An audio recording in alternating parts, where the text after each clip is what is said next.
আচ্ছা ভাই, আজকালকার মানুষ এরকম কেন? মানে কেউ কারো ভালো আমরা একদম সহ্য করতে পারি না। একজন মানুষ যদি নিজে কিছু করতে চায়, কোনোভাবে সে বড় হয়, তারে আমরা সব সময় চাই যে টাইনিয়ে টেনে নিচের দিকে নামাইতে। আরে ভাই, অন্যেরটা দেখে জ্বলার কি দরকার? নিজে কিছু কর না, নিজে কিছু করে দেখা। কেন আমরা অন্যেরটা দেখে চলতে থাকবো? নিজেও কিছু করবি না, আর অন্যেরটা দেখেও জ্বলতে থাকবি। এটা কি হইল? মানুষকে সবসময় একটু বড় হতে দেখ। সবসময় জেলাস ফিল না করাই ভালো। কখন কার ভাগ্যের চাকা কিভাবে ঘুরে যায় কেউ তো বলতে পারে না। আমরা তো কেউই চাই না যে একজন মানুষ সব সময় ছোট থাক, সব সময় সে দিন আনুক দিন খাক।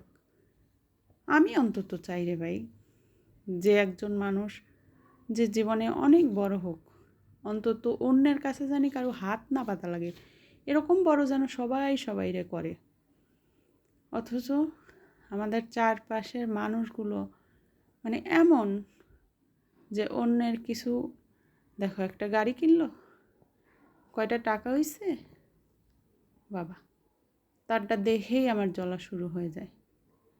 এরা আমরা কেমন মানুষ? আসলে তো এগুলো দেখে আমাদের আরও বেশি করে খুশি হওয়া উচিত যে ওই মানুষটা দিন আনতো দিন খাইতো, কিন্তু আল্লাহর রহমতে এখন উনি অনেকটা ভালো চলে। তা না করে অন্যের কাছে যায় আমরা সারাক্ষণ শুধু ওর না অনেক কিছু হয়েছে, এখন ও না এখন বড়লোক হয়ে গেছে, ওর এখন টাকা পয়সা হয়েছে, ব্যাংক ব্যালেন্স হয়েছে। এটা তো ভালো কথা, খুশির কথা। তা না করে আমরা শুধুই সারাক্ষণ মানুষের সমালোচনা করে, এত টাকা কই পাইলো, কি করে হইলো, হঠাৎ কেমনে এত বড় লোক হইলো, হঠাৎ করে তার এইটা হইলো, হঠাৎ এমন হইলো, হঠাৎ অমন হইলো। কেন? অন্যের বড় লোক হওয়া দেখে কি নিজের একটু ভালো লাগে না? আমি তো চাই সব সময় যে আল্লাহ সব সময় তুমি সবাইরে এমন ভালো রাখো যে সব সময় অন্যের কাছে হাত পাতা লাগবে না। আর সবাইরে এইটুকু টাকা পয়সা আল্লাহ তুমি দাও যেন অন্যের কাছে কখনো কারো হাত না পাতা লাগে। সবাই যেন খুব ভালো থাকে, খুব।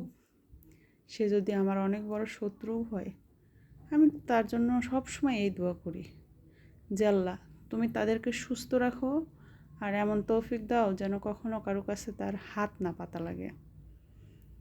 অথচ মানে কিছু কিছু লোক আছে যে অন্যেরটা দেখলেই তাদের একদম কি বলবো, মানে জ্বলন, যেটা বলে জ্বলন শুরু হয়ে যায়।